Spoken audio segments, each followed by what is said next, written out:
Welcome to SAT TV News. I am Larry LaRoque, your presenter. In our top stories, Dominica granted access to EC 100 million for reducing greenhouse gases. Grenada PM agrees to amend online libel law. Kenya mourns Westgate seized victims. And in sports, West Indies women assemble in Jamaica for pre-series cup. Details of these will follow.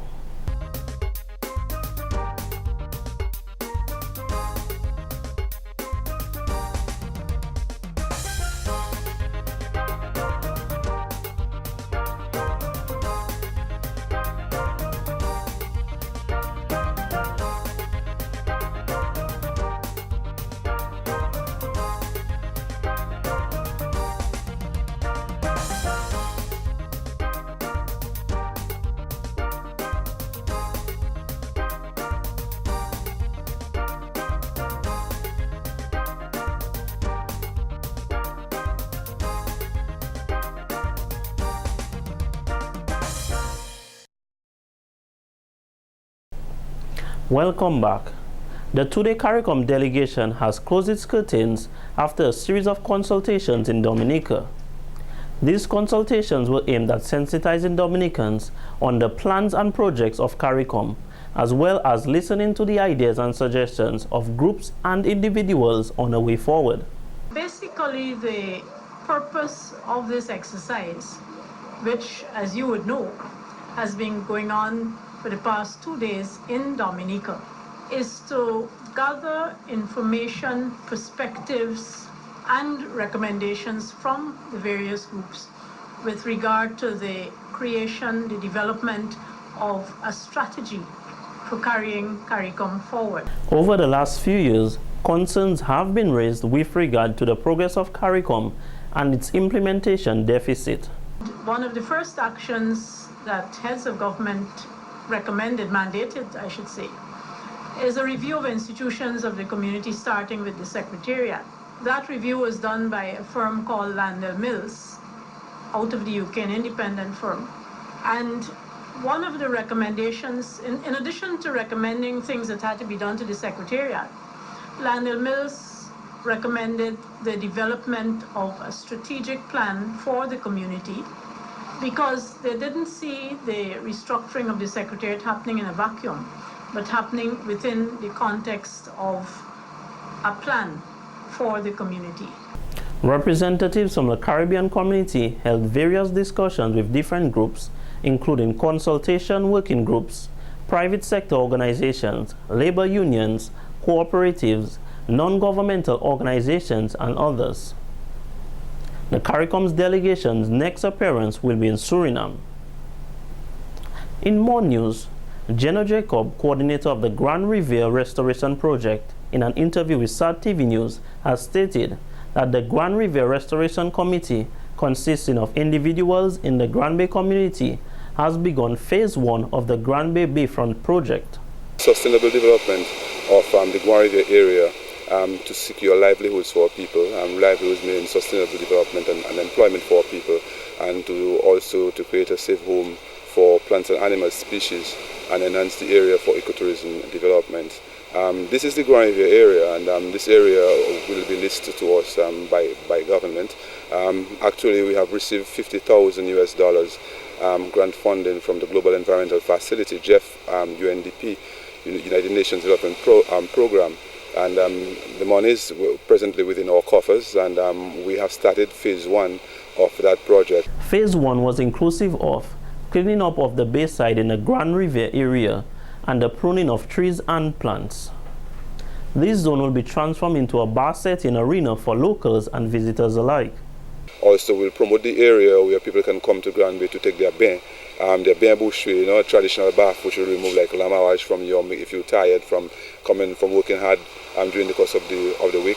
You come to Granby and we'll give you the different bushes, the different herbs, which you can take a nice bain boucherie with and relax on our nice seashore, and provide you with fresh juices and locally produced food.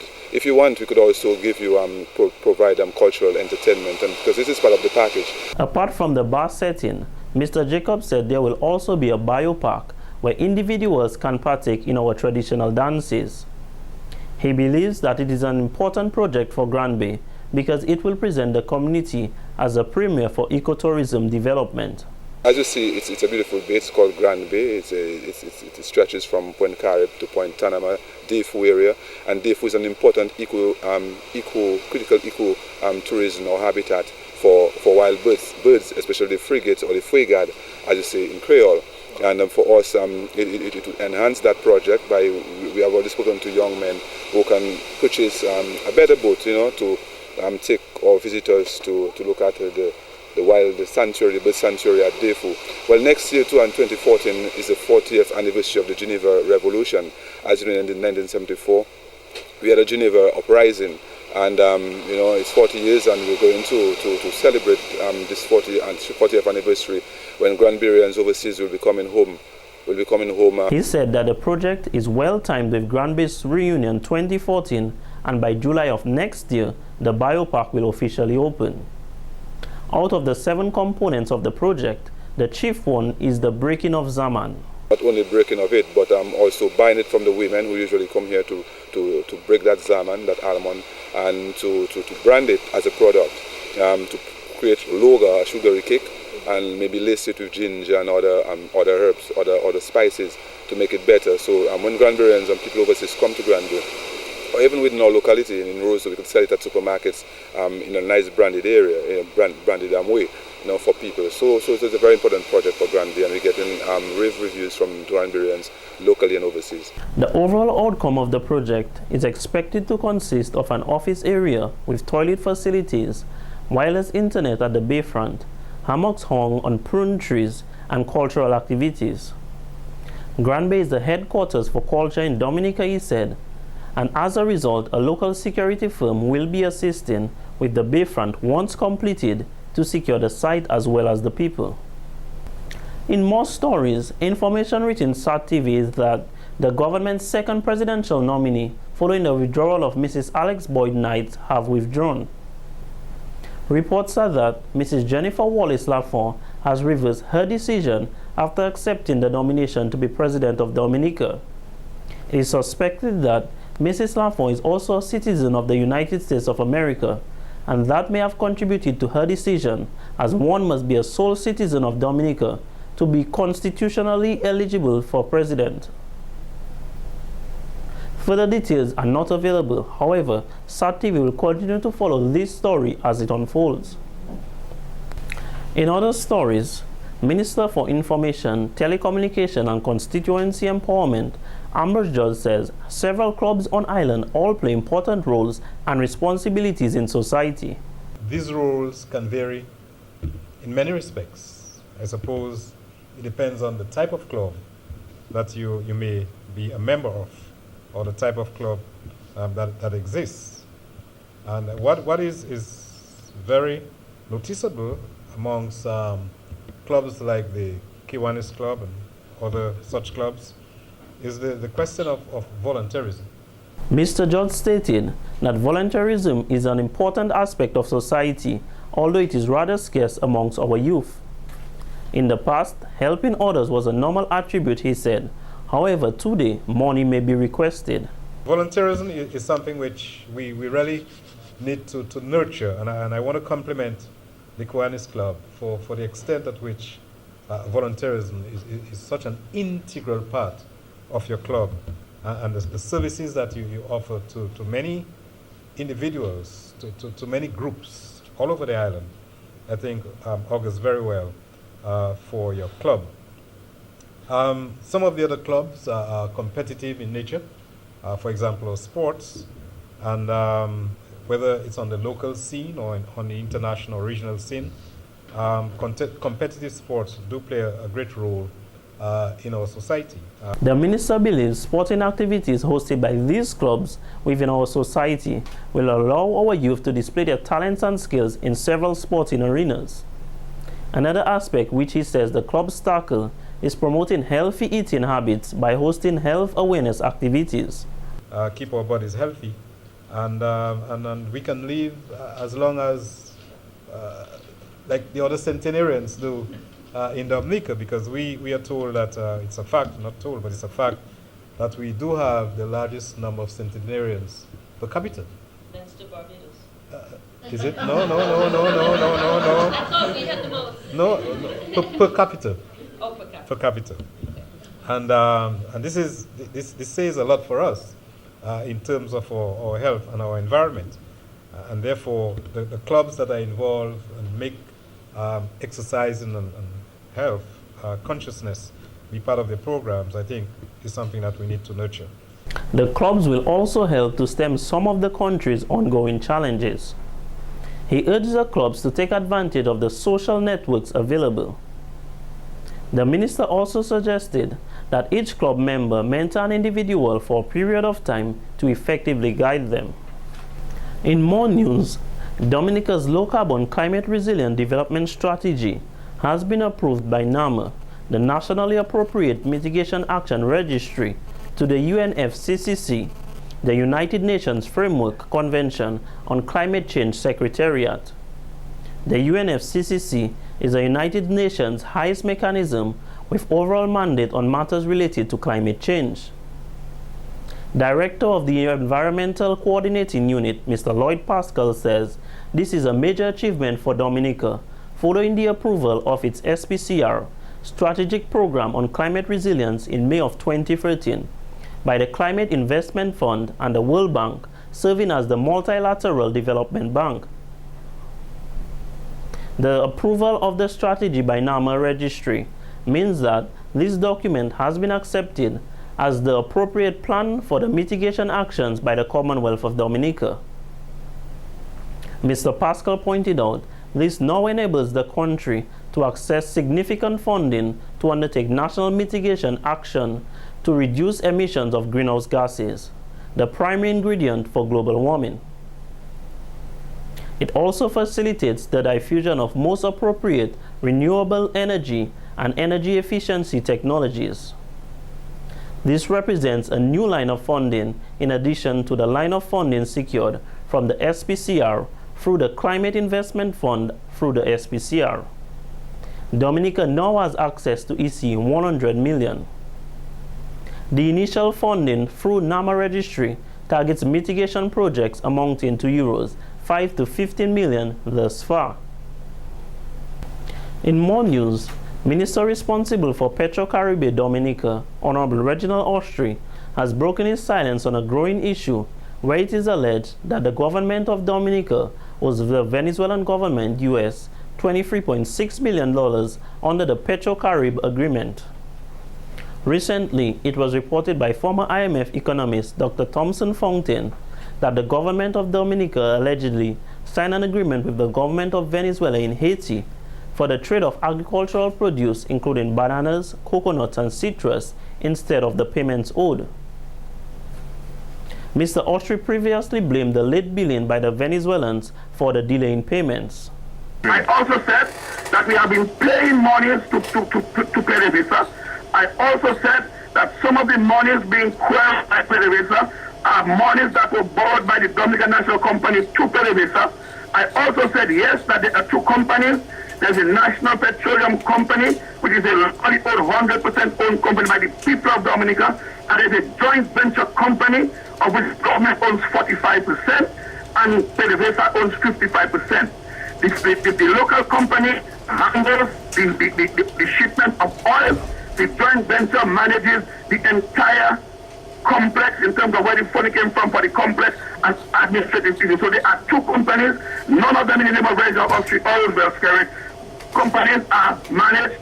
The joint venture company is managed by a Venezuelan, the manager of the joint venture company, which is run by a board of directors of which I'm the deputy chair of the board of directors of the joint venture company. The minister made it very clear that the money is there to repay the government of Venezuela. Some of the money owed, he said, was borrowed to go towards the Petit Soufriere to Rosalie Road with permission and endorsement in writing. Other funds were spent on improving the Petrocarib plant for safety purposes with written permission from the government of Venezuela. That money is there and is available. I am not going to say to you that when we reconcile the books, we should be owing 2 million, 5 million, whatever. But there is no way that we are owing $20 million outright to the government of Venezuela or to PDVSA. That is not true. I've stated it. I have documents from it. And if you want, I can get the executive secretary at the Dominican National Petroleum Company to send you copies of all the documents and all the agreements we have as related to this $23 million being spoken about by Thompson Fontaine. However, Mr. Fontaine says Mr. Austria has left more questions unanswered and needs to come clean with the people of Dominica as it relates to this matter. If it is true, as Mr. Austria said, that they used, with the permission of Venezuela, they used the money on the road, then the Venezuelans cannot come back and ask them for that money, because just tell them, well, you just told us to use it, and end of story. I mean, the Venezuelans are not crazy. The problem is Venezuela has an issue with foreign currency. Venezuela has a severe shortage of foreign currency. In more news, Guyanese national Kurt De Freitas, who was selected to fill the post as Director of Public Prosecution for Dominica, has withdrawn. This was communicated by Attorney General Mr. Levi Peter during a press conference on Wednesday, September 25th. Subsequent to the announcement of the new DPP, there were numerous discussions that Mr. De Freitas was over the stipulated age of 65 to fill the position. Here now, in the words of Mr. De Freitas, in his communication to the Permanent Secretary acting in the Ministry of Tourism and Legal Affairs, is his contribution. And I quote, "Dear Ms. Joseph, thank you for your email. My decision to withdraw was not one which I took lightly. It had been an extremely difficult decision for me, not least because I had been looking forward very much to working in Dominica, one of the few remaining places in the Caribbean which I have not yet had the privilege of visiting, although I have had some very positive interactions with Dominicans whom I have come into contact with in other parts of the Caribbean. In my view, in order to successfully carry out the duties of a position such as Director of Public Prosecutions, it is essential that the public trust in the institution of the Director's office is not unfairly and untruthfully maligned and undermined. I have not yet even taken up appointment, and it has been drawn to my attention that I am already being subjected to derogatory, untrue, and unfair comments on various websites in Dominica. Mr. De Freitas said it is unfortunate that bloggers in Dominica have now seen it fit to engage in the scandalous publications he was subjected to in the Turks and Caicos Islands. In his letter, Mr. De Freitas said it's unfortunate that some persons have already started to prejudge what his decision should be on local media and via internet blogs. This does not augur well for the administration of justice, and it is for that reason that I have decided to withdraw from the appointment to the post of Director of Public Prosecutions, DPP. Had this been an appointment to any other post, I would simply have ignored these comments for what they are: untrue, unfounded, and malicious / scurrilous. However, because the decision to prosecute must be judiciously exercised, I am unable to overlook the publications as they seek to impugn my integrity and my fair and impartial decision-making, even before I have taken up office. That would not be a good way for me to start service as the country's DPP. Mr. Peter stated he was chairman of the interview panel who interviewed Mr. De Freitas and viewed his relevant documentation. During the interview, he questioned Mr. De Freitas on his age and said that he was not 65, adding if he was 65, he would not have been engaged for the position. In more stories, the community of Layo has taken the initiative to embark on a drive to combine the fishing industry with tourism in an effort to gain economic and social development within the area. Chairman of the Layu Improvement Committee, Mr. Lazar Charles, says a development plan for the village is in progress. As part of our development and thrust in Layu, we also working on a beach development program, and we want to develop the beach in such a way that it can be conducive for activities. We're looking at developing one side of the beach for rounders, a section for football / cricket, a section for volleyball. We also want to put some vending units permanently on the beach. The committee also intends to build a permanent stage and gazebo on the beach to tie together the fishing and tourism industry. Funds have also been secured from the Basic Needs Trust Fund, which presently is being utilized for the construction of a public convenience for the community. And we are now constructing a public convenience. It's on the way. It's about 2 weeks now since this project has begun. And when this public convenience will be finished, that would help in solving our human waste, So the beach can remain clean and patrons can come and bathe without no fear. Mr. Charles is confident about the development plan for Layu and hopes that these changes will help foster employment and progress within the community.